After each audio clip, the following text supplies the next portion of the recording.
الحمد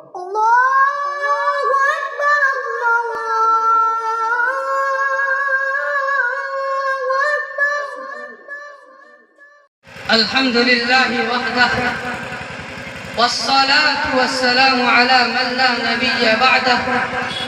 أما بعد أعوذ بالله من الشيطان الرجيم بسم الله الرحمن الرحيم إن الله لا يغير ما بقوم حتى يغيروا ما بأنفسهم وإذا أراد الله بقوم سوءا فلا مرد له وما لهم من دونه من وال. وقال النبي صلى الله عليه وسلم يوشك أن يأتي على الناس زمان لا يبقى من الإسلام إلا اسمه ولا يبقى من القرآن إلا رسمه مساجدهم عامرة وهي خراب من الهدى أو كما قال عليه الصلاة والتسليم.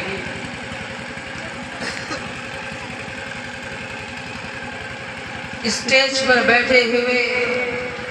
علماء کرام اور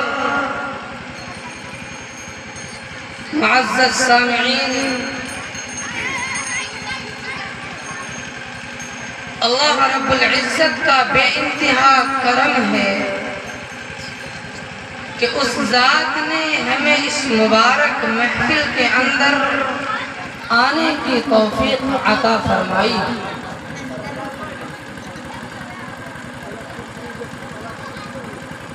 یہاں آنے سے کچھ ملے گا، یہاں دور رہنے سے کچھ نہیں ملے گا.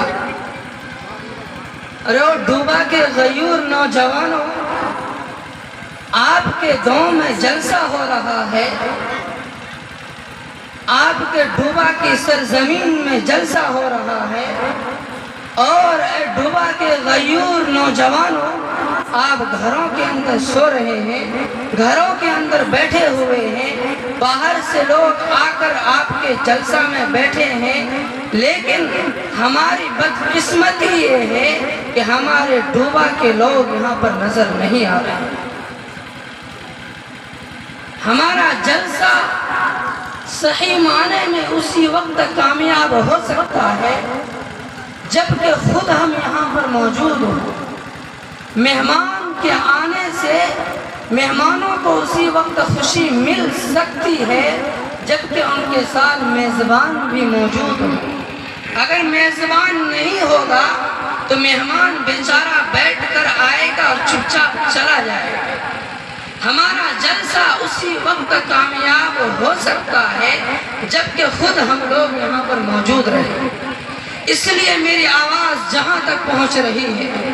جہاں تک بھی پہنچ رہی ہے، اور جو میری ماں بہنوں کے کانوں میں آوازیں پہنچ رہی ہیں، ان کے لیے بھی معقول انتظام ہے.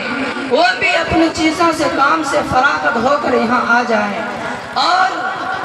یہاں آئیں، اور ایسی ایسی باتیں ہمارے سامنے آئے گی. ہو سکتا ہے کہ ہماری زندگی کسی کی بات سے بدل جائے اور اللہ تبارک و تعالی ہماری زندگی کو بدل دے اور اللہ ہم سے راضی ہو جائے جلسے کے بہانے سے. میرے عزیزو، میں نے جو آیت کریمہ پڑھی ہے، اللہ تبارک و تعالی ارشاد فرماتے ہیں کہ کسی قوم پر اللہ تبارک و تعالی کی طرف سے جو مہربانیاں اترتی رہتی ہیں اور جو رحمتوں کی بارشیں اترتی رہتی ہیں، کسی قوم کو اللہ محروم نہیں کرتا ہے اس وقت تک جب تک کہ وہ قوم خود اپنی روش اللہ کے ساتھ نہ بدل دے. جب قوم اپنی روش اللہ کے ساتھ بدل لیتی ہے تو پھر آفتیں اترتی ہیں،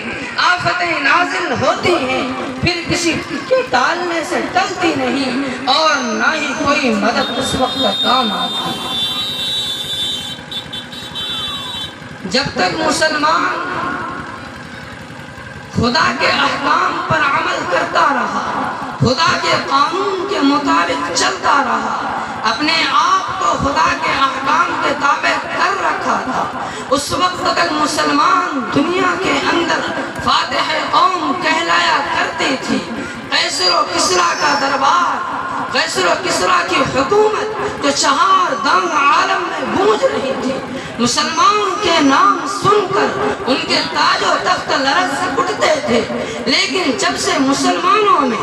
عیش و عشرت بڑھ گئی اور ان کے اندر خواہشات نفسانی بڑھنے لگی، اس وقت سے مسلمان مصیبت میں گرفتار ہونے لگا، مصائبیں آنی شروع ہو گئی، مصیبتیں آنی شروع ہو گئی۔ اس وقت سے مسلمان معاشرے کے اندر سے جب برائیاں ختم نہیں ہوئی، معاشرے کے اندر برائیوں نے جنم لے لیا اور ہمارے معاشرے کے نوجوان بڑھتے برائی کی طرف قدم بڑھانے لگے، اس وقت سے لے کر آج تک یہ مسلمان کہیں پر بھی نظر اٹھا کر دیکھیں کہ کہیں پر بھی اگر کوئی قوم پریشان ہے تو صرف مسلمان ہے، اور یہ آیت کے مصداق بن رہے ہیں، ان اللہ لا یغیر ما بقوم حتی یغیروا ما بانفسہم۔ اے انسانوں سنو، اللہ کیا فرما رہا ہے، جب تک ہم اپنی حالت کو نہیں بدلیں گے اس وقت تک اللہ ہماری حالت کو نہیں بدلے گا۔ اگر ہماری حالت نہیں بدلی، طرح طرح کی مصیبتیں آئیں گی اور ہمیں انہیں جھیلنا پڑے گا، اور خون کے آنسو رہیں گے، اور سجدے میں زمین کو ہماری پیشانی گھسیٹ گھسیٹ کر ہم تھک جائیں گے، لیکن اللہ کی مصیبت، اللہ کی طرف سے مدد نازل نہیں۔ میرے بھائیو، اللہ بے نیاز ہے، اللہ تبارک و تعالیٰ کو کسی کی عبادت کی ضرورت نہیں ہے۔ اب یاد کیجئے وہ دور جب میدان بدر کے اندر جو اسلام کی سب سے پہلی لڑائی ہے، وہاں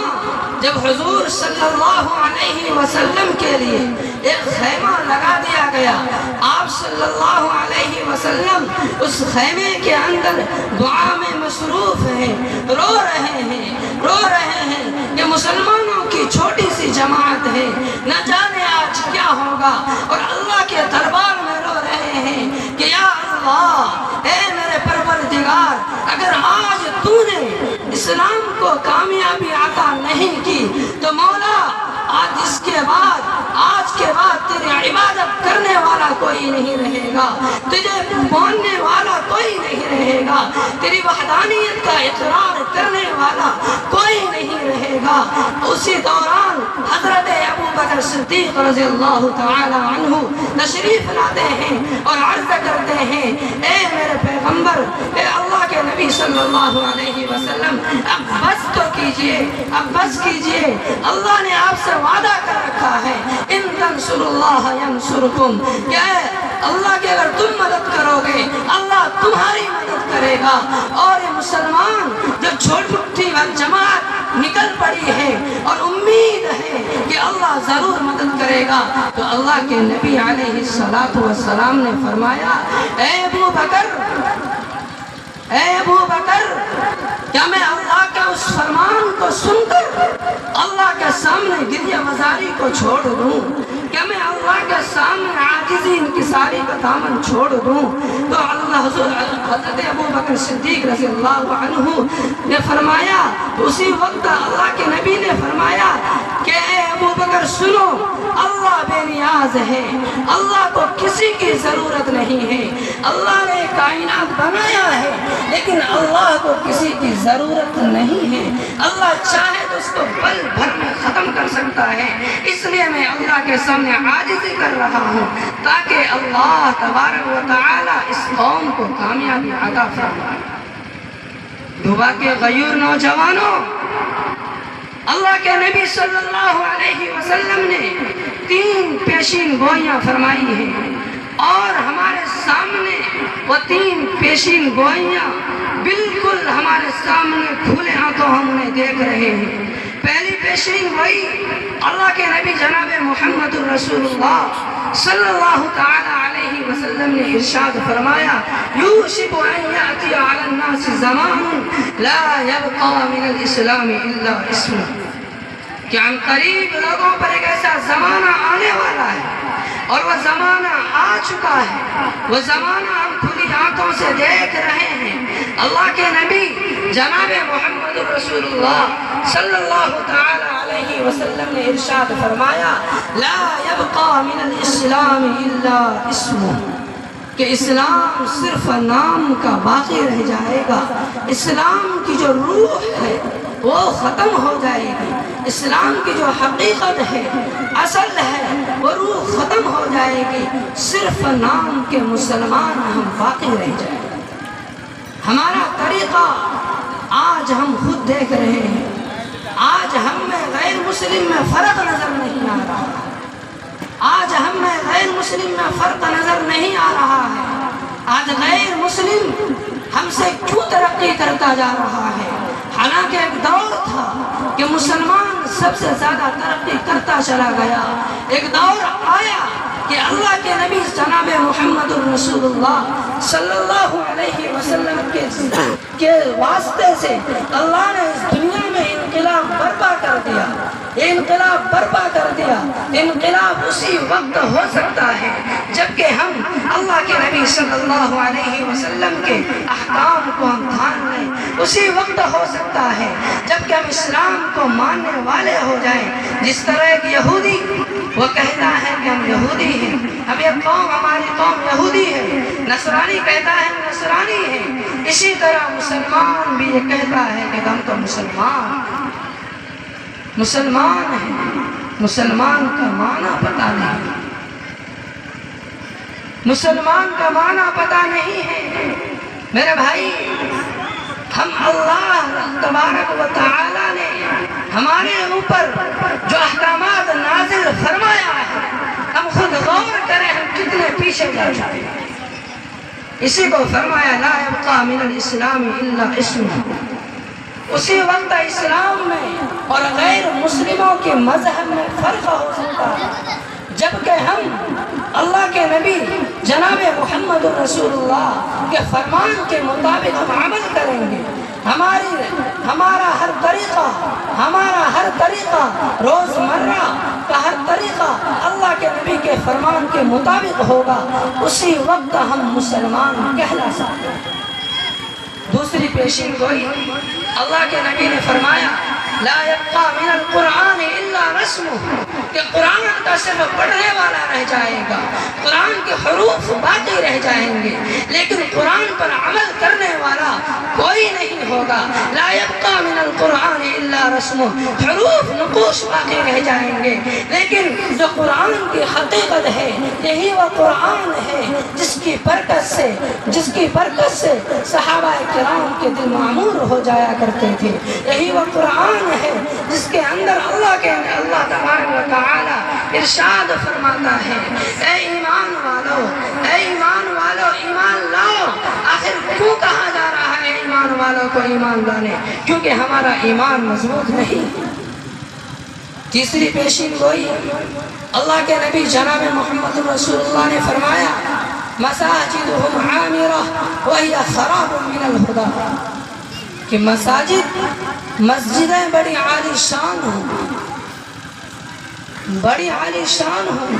بڑے بڑے جھومر لگیں گے لیکن مسجدیں ہدایت سے خالی ہوں، ہدایت سے محروم ہوں۔ چونکہ آج مسجدوں کے اندر ابھی حضرت نے فرمایا، وہ جو حضرت نے ایک بات فرمائی کہ مسجدوں کے اندر آوازیں بلند کی جائیں گی، یہ سب قیامت کی نشانی ہے کہ عن قریب قیامت آ چکی آئے چاہتی ہے، اس وقت تک یہی حال ہوتا رہے گا کہ مسجدوں کے اندر آوازیں بلند کی جائیں گی۔ لیکن یہ مطلب نہیں ہے اس حدیث کا کہ مسجدیں ویران ہوں گی، مسجدیں عام ہوں گی لیکن ہدایت سے خالی ہوں گی تو ہم مسجد تعمیر نہ کریں، یہ مطلب نہیں ہے۔ مسجد تعمیر کرنے کی فضیلت بہت ہے۔ اللہ کے نبی نے ارشاد فرمایا من بنا للہ مسجدا بنا اللہ لہ بیتا فی الجنہ، کہ جو شخص اللہ کی رضا کے لیے اللہ کو راضی کرنے کے لیے مسجد بنائے گا،